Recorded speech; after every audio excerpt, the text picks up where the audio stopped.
Bonjour, bienvenue dans cette nouvelle vidéo. Aujourd'hui, je vais vous présenter ma pile à lire pour le Pumpkin Autumn Challenge 2025 réalisé par le Terrier de Guimauze, qui est juste en dessous en barre d'infos pour sa vidéo de présentation du challenge.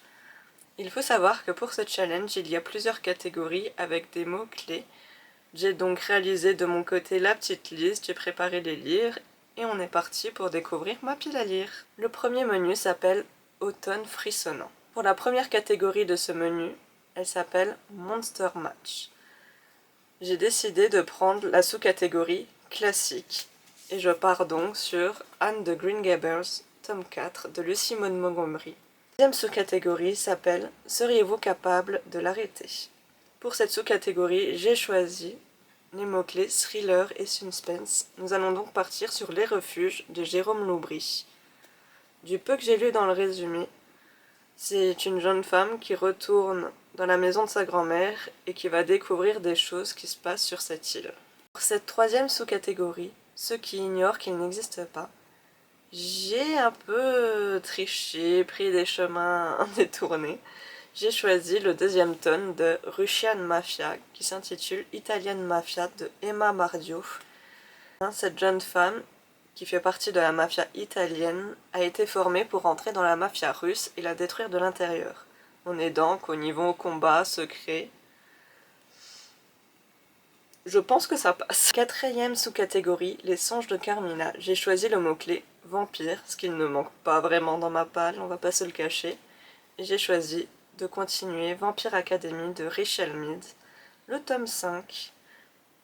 C'est principalement une histoire avec des vampires, de pur sang, de sang mêlé.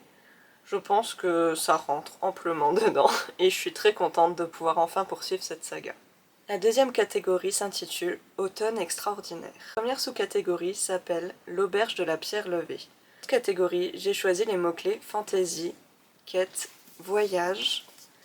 Et je pars donc sur le tome 2 de 6 couronnes écarlates, la promesse du dragon de Elizabeth Lim. Il s'agit de ma lecture en cours lorsque je tourne cette vidéo.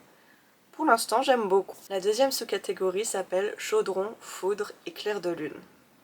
Alors, pour cette catégorie, j'ai choisi un e-book que je vous afficherai juste ici, qui est le tome 2 de la saga Assoiffée de Tracy Wolff. Les mots-clés fantastique, sorcière, magie. Pour cette troisième sous-catégorie, qui s'appelle Le cercle de la comté, j'ai choisi de partir sur le mot-clé gourmandise avec les thés meurtriers d'Oxford. Nous sommes ici sur le tome 5 où Gemma va enfin trouver la maison de ses rêves et trouver très certainement un nouveau cadavre dans cette petite ville. On termine cette catégorie avec la sous-catégorie latte. Les mots-clés sont une couverture beige marron et pour ça j'ai choisi de continuer la saga des Mémoires de la forêt. Ici on est sur le tome 2 qui se passe en automne, pile poil. Pour une fois, je suis plutôt bien réglée avec les saisons. La dernière catégorie s'appelle Automne rayonnant. La première sous-catégorie s'appelle Je ne couperai pas mes cheveux, je ne parlerai pas moins fort. Pour cette catégorie, j'ai choisi un titre qui me fait peur avec le mot-clé mythologie. Alors il faut savoir que j'ai acheté ce livre sans voir les critiques, seulement parce qu'il parlait de mythologie. Et les critiques ne sont pas vraiment bonnes concernant ce livre, et c'est un petit pavé.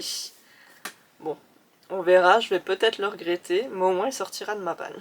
Pour cette deuxième sous-catégorie, ma meilleure ennemie, je suis partie sur le tome 1 de Vampiria America de Victor Dixon, avec son côté rébellion. Pour la troisième sous-catégorie, pour nous qui avons besoin de souffler, j'ai choisi les mots-clés nature, espoir, écologie, et je compte lire La guerre des clans, cycle 2, tome 4.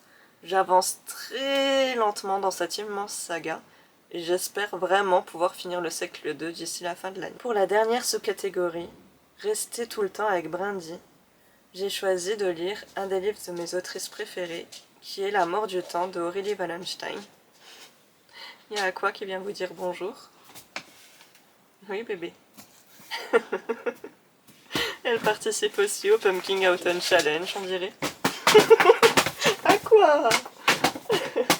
Et elle est très contente que j'ai choisi ce livre pour la catégorie Rester tout le temps avec Brindy. Ça match bien du coup avec le côté animaux, on va pas se le cacher. Et voilà, cette vidéo est terminée. J'espère qu'elle vous aura plu et vous donnera envie de participer à ce challenge. Dites-moi en commentaire si vous comptez y participer vous aussi avec votre pâle, pourquoi pas. Sur ce, je vous dis à bientôt.